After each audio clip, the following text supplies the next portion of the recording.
I often get asked what supplements do I take to reach my bodybuilding physique goals. And for the past year, I've pretty much only been using Greg Doucette's line of supplements. So today I'm gonna go over which harder than last time supplements I do not, and will not take. So full disclosure, I am affiliated with Harder Than Last Time Supplements, which is part of the reason I want to do this, because I want to show you that just because I do make some money off of it, I'm not going to just push every single product there. I'm only going to tell you what things I use, what works for me, and just leave it at that, because a lot of people say, hey, you're just a sellout, you're trying to make money. But I'm like, if I'm going to use this stuff anyways, why would I do it for free? So take that as you will. Let's get started right into these supplements. So the first thing is Ecti Builder, formerly known as Testosterone, a very controversial topic, and this is one that I don't and will not take. The main reason is because when it first came out, Testosterone for like a year, or other people have been selling it longer, it's all about, oh, this is the next great thing, it's better than creatine, you're gonna get all these gains. Placebo, who knows, all this stuff, people saying they're building muscle, it's working. And I thought about it, but I was like, you know, I don't really know anything about it. There aren't any studies on it. I don't really want to be a guinea pig. Who knows what kind of side effects there might be. And I'm making gains right now. So my thing is, I plan on being natural, staying natural. I just exercise to be healthy. I like building muscle, and I'm still slowly making progress. Even though I already made the bulk of it over the past 2 to 3 years, I'm still slowly making progress. So why do I need to speed up reaching my genetic limit? It's more fun to keep slowly making progress to me. And, you know, I'm not against using it, but it's not for me. And with everything that came out about it, you know, it's the Ecti steroids or whatever in it is what was making the difference, not the testosterone. The marketing wasn't really on, not just with him, but everyone. No one really knew why it worked. And now we know it wasn't even the testosterone that was in it that was making a difference. The other thing is, it's on WADA's watch list, so it could eventually become a banned PED in the future. And I don't want to be like, yeah, I'm natural, and all of a sudden they make a ruling. It's like, oh, actually, you're not natural anymore. So I'm good with not using it. I'm happy with slowly making gains and going from there. So that is a will not for me. Next up, G Focus. Now, these type of things, cognition, mood, and focus pills and stuff, that's just not for me. That's another that I won't take, because one of the biggest things to me is like sleep is a big problem why people can't focus, because you're not getting enough sleep. Like, before you go into taking anything like this, see what you can get right in your life. If you're eating junk food all the time, that can cause brain fog. If you're not sleeping enough, brain fog. Lots of different things. If you're not getting the vitamins and minerals you need, brain fog. So before just going straight to a pill, let's look at the underlying reason. Make sure you're getting good sleep, make sure you've got a good diet, you're exercising well, and then see if that changes things. So that's a will not for me. Next up, man, a lot of these are will nots. Test Booster. I don't even know what my testosterone levels are. To me, before you would even consider taking something like this, like maybe you should get your testosterone levels checked. And if they are low, hopefully not from doing drugs, then if a doctor says you need it, then they'll prescribe you some kind of testosterone replacement therapy, whatever. But to me, you would need to know if you even have low testosterone before you want to take one of these. And then there's the whole controversy of, did it even work? Well, back in the past, it was a joke. Now it's better and it's shown to work. You know, if you're natural, your testosterone levels can vary day to day just from how much sleep you get, like hundreds of points. So make sure, like I said before, you are getting good sleep, optimizing nutrition, optimize everything you can before turning to pills. But this is another one, will not take. You're not going to see me trying to sell these type of things. Which the funny thing about this is, you know, Mike O'Hearn says he's natural, and he was asked, are you actually on like TRT though? What would be the point though? I mean, because men's hormone levels dip as they get older. No, they don't. Not to call you old by any means, because you found the don't. I was just walking through Walmart the other day and saw a testosterone booster with Mike O'Hearn's picture on it. So I found that kind of funny. But next thing up, we have GO2 Max. Now this is peak endurance support. I don't know much about this one. It says increases your energy, endurance, fast recovery between sets. I don't need it. I could see maybe if I decide to do a bodybuilding show, I'm getting towards the end of it, super tired, because obviously you're not healthy at that point when you're at a certain body fat percentage that's way below what's healthy, and you're not gonna feel like you have energy or anything. I've gotten kind of lean and it's rough, and I can't imagine how bad it gets once you get to those levels.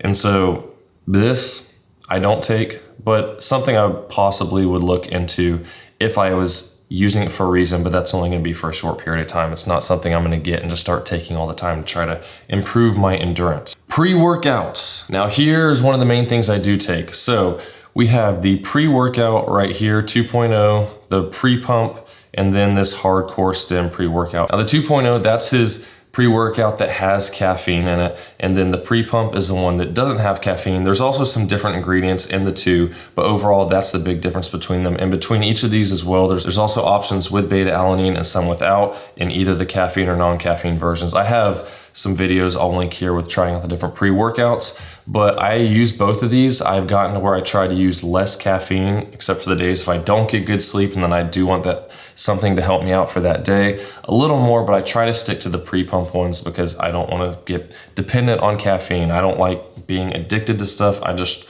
want to use it to help me, but not get dependent on it. And then there's the hardcore stem. I haven't used this one, but essentially it's higher levels of the other things. There's more caffeine in it, more of all the other products, a lot of the same ones that are in the pre-workout 2.0. They're at higher levels, so you could just take more scoops of pre-workouts if you wanted. The ones that I would suggest getting if you do get any of these, my favorites are the blue raspberry, the dragonberry, and the grape candy. Those are all pretty good of the pre-workout 2.0. And then if you're getting the pre-pump, the Patriot Popsicle is pretty good, and once again the blue raspberry. So my favorite in this would be blue raspberry first, Patriot Popsicle, and then the other ones, the grape candy, blue raspberry. Beta-alanine and not beta-alanine, if you don't know about those, it gives you the itchy, tingly feeling. I typically will take one scoop of one with and one without beta-alanine, because if I take more than one scoop of the beta-alanine ones, I get too itchy, it's uncomfortable, and it's kind of has the opposite effect for me. So just a little bit,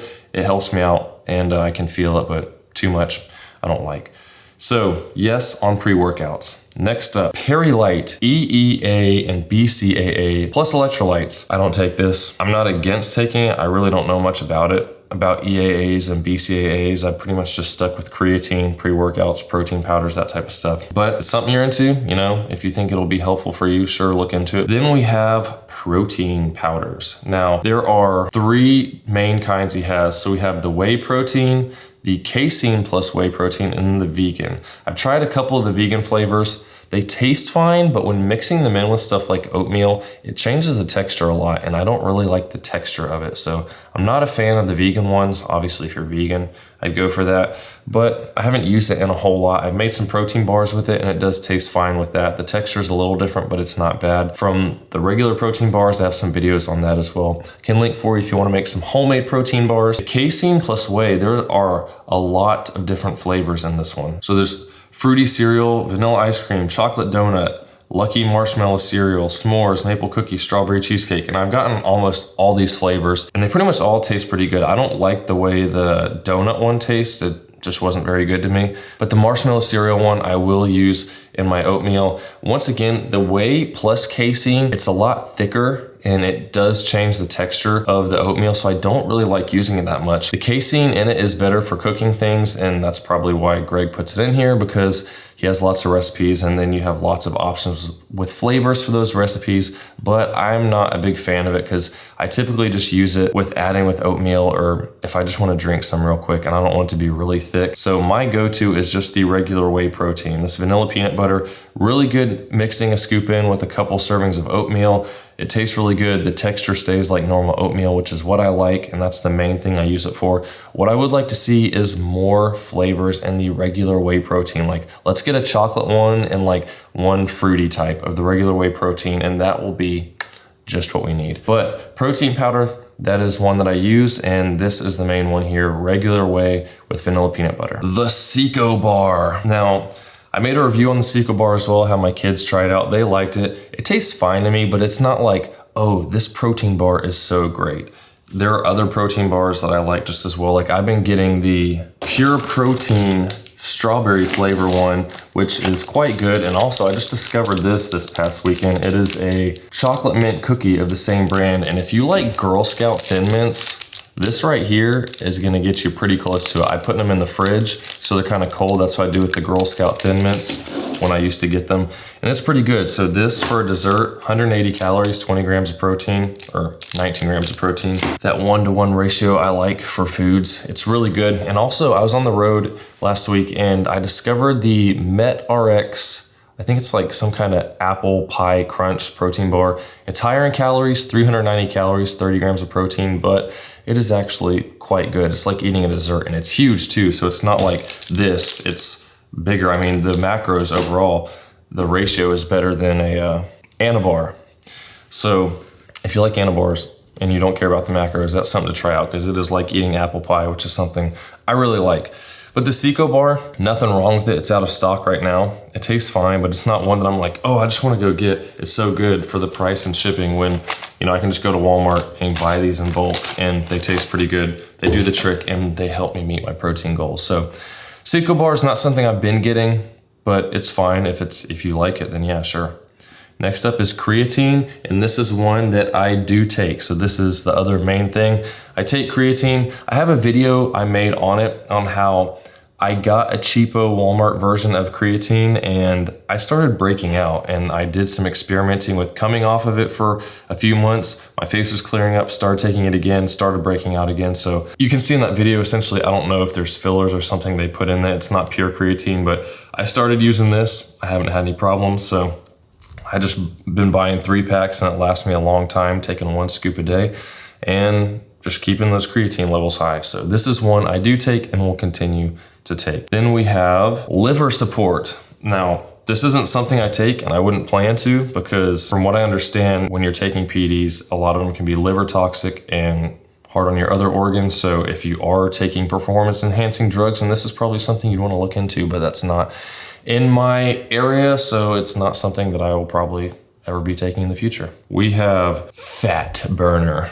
This is another thing that's a no for me. I will not take fat burners, because to me, the problem with it is if someone starts exercising and takes a fat burner to help them lose fat, it's like you get in this mindset of like, if I want to lose weight, I need to use this. Like, I have to have fat burners in order to lose fat, which is not the case. It's just calories in versus calories out. If you're in a deficit, you're going to lose weight. Let's see what it says. It helps increase your body's core temperature while curbing your appetite and helping defeat cravings. So it's when you get into stuff like pizza and ice cream, burgers, those highly caloric, dense foods that are really palatable and hard to stop eating, and that's going to keep you from losing weight. So get your diet in check and just lose weight the normal way. So that's a no for me, will not. And then sleep aid. This is another one that I'm like, something I will not take, because I do not want to get hooked on something to make me go to sleep. I can understand if someone's doing a bodybuilding competition or something and you're getting that point where you're essentially starving and your body is waking you up. You're not sleeping much because it's like, hey, feed me. This doesn't make sense. We're gonna die. And when I did a peak week experiment before, I'll put a video for that here too, I did a pretty high deficit throughout the week just so I'd feel more drained. And each night my sleep got worse and worse and worse. And then the last day when I did the carb up, I slept that night like so good because I was so full and wasn't feeling like I was starving. I was pretty stuffed. So this is another thing where, sure, if you're gonna be using it for a short amount of time, like, hey, these last 4 weeks, I'm gonna be dying or whatever, going into the show, then maybe it's something to look into. But I'm not gonna take it, because if you're just a normal person, you're exercising, whatever, you're trying to be healthy, if you cannot sleep, look at fixing the underlying cause. Don't just put a Band-Aid on it and be like, okay, this is gonna help me sleep. Are you eating properly? Are you too thin? Are you trying to be too lean and your body's like, hey, you need to wake up and eat. You're not getting good sleep because of this. Are you drinking too much caffeine? All the different factors, things are gonna keep you up. Are you staying up and watching TV before you go to bed? Because that can make it harder to fall asleep. Look into seeing what you can do without taking pills to fix the problem. And that is my take on it. We're almost done. Fibro IMO Powder. I actually did a review on this a while back for making protein bars. So you can use this and the protein powder, and then you mix it up in bulk into the syrup form to make your protein bars. And if you make a lot at once, like that'll last you for a month, then it's really not that big a deal. But if I was gonna constantly be using it to make protein bars, like, for a week at a time, it'd be kind of a pain. But nothing wrong with this. I don't use it a whole lot because in all reality, the more and more I've been working out and trying to get healthier, I try really hard to eat more real stuff and not rely on protein bars and stuff like that. I want to eat actual foods like meats, eggs, grains, all that different stuff, and try to have just real food in my body and not just protein supplements. That's what these are. They're supplements to help get to where you want. If I eat so much, I'm like, oh, I need to get another 20 grams of protein, but I don't want to eat a bunch of food, or I'm on the go. Yeah, grab this, I'm good to go. But I try to focus on eating more real stuff. And then that's all the main supplements for using whatever for bodybuilding, all that type of stuff. He has the ebooks. Like, I would suggest getting this cookbook if you don't know how to make recipes that are lower in calorie. There's a lot of cool substitutes you'll learn from this. It really helped me out and changed how I do stuff and how I make my own recipes for things I like.